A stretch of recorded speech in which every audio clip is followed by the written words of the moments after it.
নমঃ শিবায়। ওং হুং সিং মঙ্গলায় নমঃ।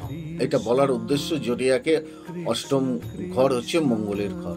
দেখুন, অষ্টম স্থান আমাদের জীবনের শুধু আয়ু স্থান না, ওটা হচ্ছে ভাগ্যের বিপর্যয় স্থান এবং স্ত্রীর পরিবারের সাথে আপনার কিরকম সম্পর্ক থাকবে সেই স্থান। এবার অষ্টম ঘর থেকে আমাদের কি কি বিচার হয় সংক্ষেপে আমি বলে দিচ্ছি আপনাদের।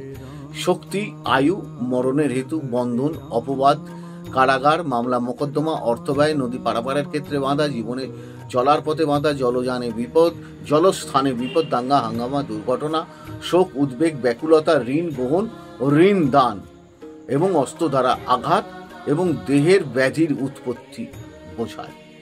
এই অষ্টম স্থান থেকে এতগুলো ভাব প্রকাশ পায়। অতএব আপনি ফলো করুন, আপনি দেখুন আপনার এবং আপনার পরিবারে কার এই অষ্টম স্থানে অশুভ গ্রহ বসে রয়েছে, তার প্রতিবিধান নিন। অনুষ্ঠানগুলো দেখুন, লাইক, শেয়ার, সাবস্ক্রাইব করুন। ভালো থাকুন।